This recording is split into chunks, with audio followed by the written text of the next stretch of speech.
ಬೆಂಗಳೂರು ಅಂದ್ರೆ ದುಡ್ಡು ಮಾಡೋಕೋಸ್ಕರನೇ ಹಳ್ಳಿಗಳ ಕಡೆಯಿಂದ ಜನ ಬೆಂಗಳೂರು ಸಿಟಿಗೆ ಬರ್ತಾರೆ.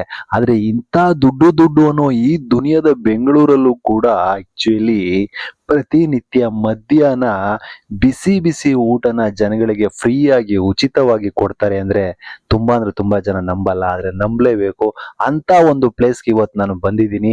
ಈ ಒಂದು ಪ್ಲೇಸ್ ಯಾವುದು? ಬಿಸಿ ಊಟನ ಪ್ರತಿನಿತ್ಯ ಉಚಿತವಾಗಿ ಜನಗಳಿಗೆ ಕೊಡ್ತಕ್ಕಂತ ನಂಬಿಕಸ್ತ ಈ ಒಂದು ಪ್ಲೇಸ್ ಯಾವುದು ಅನ್ನೋದನ್ನು ಕೂಡ ಇವತ್ತು ನಾನು ನಿಮ್ಗೆ ತಿಳಿಸ್ಕೊಡ್ತೀನಿ. ಎಸ್, ಅದೇ ನೀವು ನೋಡ್ತಾ ಇರತಕ್ಕಂತ ಜಯನಗರ ಫೋರ್ತ್ ಬ್ಲಾಕ್. ಎಸ್, ಈ ಜಯನಗರ ಫೋರ್ತ್ ಬ್ಲಾಕ್ ಅಲ್ಲಿ ಎಲ್ಲಿ ಬರುತ್ತೆ ಅನ್ನೋದನ್ನು ಕೂಡ ತಿಳಿಸ್ಬಿಡ್ತೀನಿ. ಆ ನಂತರ ಆಕ್ಚುಲಿ ಇಲ್ಲಿ ಊಟ ಕೊಡೋಕ್ಕಿಂತ ಮೊದಲೇ ಏನೋ ಮಾಡ್ಬಿಟ್ಟು ಆಮೇಲೆ ಜನಗಳಿಗೆ ಊಟವನ್ನ ಕೊಡ್ತಾರಂತೆ. ಅದನ್ನು ಕೂಡ ತಿಳಿಸ್ಕೊಡ್ತೇನೆ. ಹಾಗೆ ಇಲ್ಲಿ ಆಕ್ಚುಲಿ ಯಾರು ಮುಖ್ಯಸ್ಥರಿದ್ದಾರೆ ಕೊಡೋರು, ಅವ್ರನ್ನು ಕೂಡ ಮಾತಾಡಿಸುವಂತ ಕೆಲಸವನ್ನು ಕೂಡ ಮಾಡ್ತೇನೆ. ಎಸ್, ಇವತ್ತು ನಾವು ಜಯನಗರ ಫೋರ್ತ್ ಬ್ಲಾಕ್ ಅಲ್ಲಿ ಬಂದಿದ್ದೀವಿ.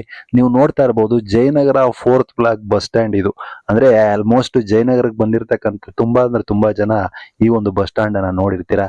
ಈ ಬಸ್ ಸ್ಟ್ಯಾಂಡ್ ಪಕ್ಕದಲ್ಲೇ ಸಿಗ್ನಲ್ ಬರುತ್ತೆ. ಸಿಗ್ನಲ್ ಪಕ್ಕದಲ್ಲೇ ಒಂದು ಜೈನರ ದೇವಾಲಯ ಬರುತ್ತೆ. ಈ ಜೈನ್ ದೇವಸ್ಥಾನದ ಆಪೋಸಿಟ್ ಕನ್ನಡ ಕಟ್ಟೆ ಅಂದ್ಬಿಟ್ಟಿದೆ.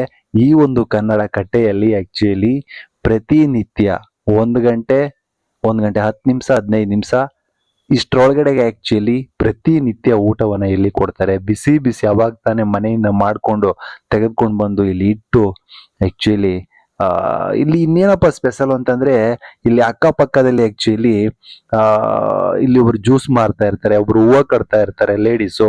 ಇವರು ಇಲ್ಲಿ ಒಂದು ಇಲ್ಲಿ ಇರ್ತಕ್ಕಂತ ಒಂದು ಪ್ರಾಮುಖ್ಯತೆ ಇಲ್ಲೆಲ್ಲವನ್ನು ಕೂಡ ನೋಡ್ಕೊಳ್ತಾರೆ. ಇದನ್ನೆಲ್ಲ ನೋಡ್ಕೊಂಡು ಅವರು ಕೂಡ ಬಡಿಸೋಕೆ, ಜನಗಳಿಗೆ ಊಟವನ್ನ ಕೊಡೋಕೆ ಸಹಾಯವನ್ನ ಮಾಡ್ತಾರೆ.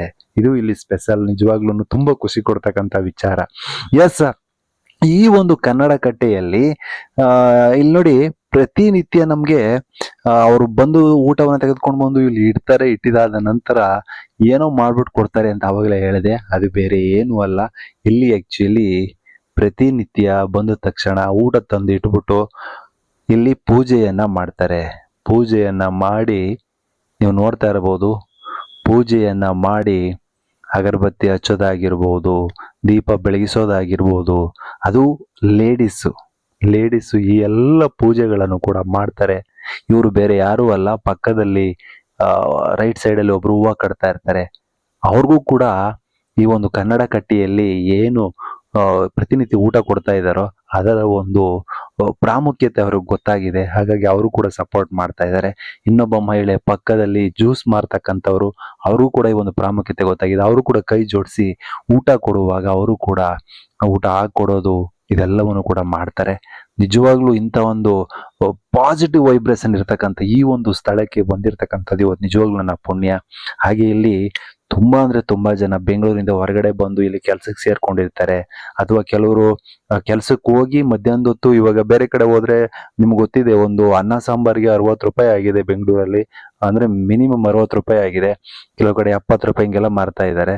ಅಂತೆ ಅವ್ರು ಮಧ್ಯಾಹ್ನದ ಹೊತ್ತು ಊಟವನ್ನ ಆಕ್ಚುಲಿ ಅದನ್ನ ನಾವು ಸ್ವಲ್ಪ ಆ ಒಂದು ಇದನ್ನ ಉಳಿಸ್ಕೊಳ್ಳೋಕೋಸ್ಕರ ಕೆಲವರು ಇಲ್ಲಿ ಊಟವನ್ನ ಮಾಡ್ತಾರೆ.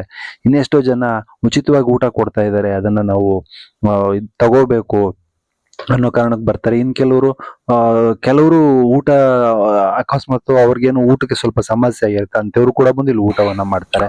ಒಟ್ನಲ್ಲಿ ನಮ್ಗೆ ಉಚಿತವಾಗಿ ಊಟ ಬರ್ತಾ ಇದೆ ಅಂದ್ರೆ ದೇವ್ರು ನಮ್ಗೆ ನಿಜವಾಗ್ಲೂ ಅಂತ ಒಂದು ಸಮಾಜವನ್ನ ಸೃಷ್ಟಿ ಮಾಡಿದ್ದಾನೆ. ದೇವರೇ ಇದು ಊಟವನ್ನ ಉಚಿತವಾಗಿ ಕೊಡ್ತಾ ಇದ್ದಾನೆ ಅಂತ ನಾವೆಲ್ಲರೂ ಕೂಡ ಭಾವಿಸ್ತೇವೆ. ಶ್ರೀಮಂತನೇ ಆಗಿರ್ಲಿ, ಬಡವನೇ ಆಗಿರ್ಲಿ, ಎಲ್ರೂ ಕೂಡ ತಿನ್ನೋದು ಅನ್ನ, ಸಾಂಬಾರು, ತರಕಾರಿ. ಇದು ಪ್ರತಿಯೊಬ್ಬರಿಗೂ ಇರ್ತಕ್ಕಂಥದ್ದು. ಅದ್ರಲ್ಲಿ ಏನು ಭೇದ ಸ್ವಾಮಿ ಅಲ್ವಾ? ಹಾಗಾಗಿ ಊಟ ದೇವ್ರು ಕೊಡ್ತಾ ಇದ್ದಾನೆ ಅಂದ್ರೆ ಎಂತ ಶ್ರೀಮಂತನು ತಿನ್ಬೇಕು, ಎಂತ ಬಡವನು ತಿನ್ಬೇಕು. ಹಾಗಾಗಿ ಇಲ್ಲಿ ಇರ್ತಕ್ಕಂಥ ಊಟ ಆಲ್ಮೋಸ್ಟ್ ಎಲ್ರಿಗೂ ಕೂಡ, ಯಾರೇ ಬರ್ಲಿ, ಶ್ರೀಮಂತರೇ ಬರ್ಲಿ, ಬಡವರೇ ಬರ್ಲಿ, ಎಲ್ರೂ ಕೂಡ ಇವರು ಊಟವನ್ನ ಕೊಡ್ತಾರೆ. ಬಿಸಿ ಊಟ ಅವಾಗ್ತಾನೆ ಮಾಡ್ಕೊಂಡು ಬಂದಿರ್ತಾರೆ. ಎಸ್, ಅಂದಾಗೆ ಇವಾಗ ಇಲ್ಲೇನು ಇವಾಗ ನಿಮ್ಗೆ ಊಟವನ್ನ ಹಾಕೊಡ್ತಾ ಇದ್ದಾರೆ. ಅದರಲ್ಲಿ ಒಬ್ಬರನ್ನ ನಾನು ಮಾತಾಡಿಸುವಂತ ಒಂದು ಕೆಲಸವನ್ನ ಮಾಡ್ತೀನಿ. ಅವ್ರಿಗೆ ಸ್ವಲ್ಪ ವಯಸ್ಸಾಗಿದೆ, ಸ್ವಲ್ಪ ತಡವರಿಸಿ ಮಾತಾಡ್ತಾ ಇದ್ರು. ಅವ್ರು ಹೇಗ್ ಮಾತಾಡಿದ್ರು ಅವ್ರು ಹೇಳ್ತಕ್ಕಂಥ ವಿಷಯ ಇದೆಯಲ್ವಾ, ಅದು ವೆರಿ ಇಂಪಾರ್ಟೆಂಟ್ ಆಗುತ್ತೆ ನಮ್ಗೆ. ಬನ್ನಿ ಇವಾಗ ಆಕ್ಚುಲಿ ರೆಡ್ ಕಲರ್ ಶರ್ಟ್ ಹಾಕೊಂಡಿರ್ತಕ್ಕಂತ ಈ ಒಬ್ಬ ವ್ಯಕ್ತಿಯನ್ನ ಮಾತಾಡ್ಸೋಣ.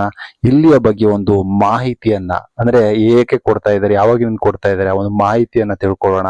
ಎಲ್ಲಾ ಪ್ರಶ್ನೆಗಳಿಗೂ ಉತ್ತರವನ್ನು ಹುಡುಕೊಳ್ಳೋಣ. ಬನ್ನಿ. ಅನ್ನ ಸಾರು ಹುಳಿ ಹಾ. ನಿಂದಾಯ್ತು ಊಟ ಅಲ್ಲಿ ಅಲ್ಲಾಯ್ತು. ಕೂತ್ಕೊಳ್ಳಿ. ಅಣ್ಣ ಹೇಳಿ ಹಾ. ಎಷ್ಟು ಅದೇ 1 ವರ್ಷದಿಂದ ಕೊಡ್ತಾ ಇದೀರಿ ಊಟ ಹಾ.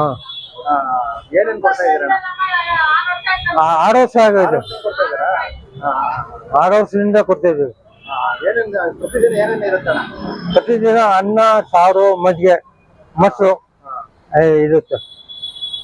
ಸುಮಾರು ಎಷ್ಟು ಜನಕ್ಕೆ ಕೊಡ್ತಾರೆ ಎಷ್ಟು ಜನ ಕೊಡ್ತೀರಾ ನಾವು 150 170 ಕೊಡ್ತೀವಿ. ಪ್ರತಿದಿನ ಒಂದಿನ ತಪ್ಪಲ್ಲ ತಪ್ಪಲ್ಲ.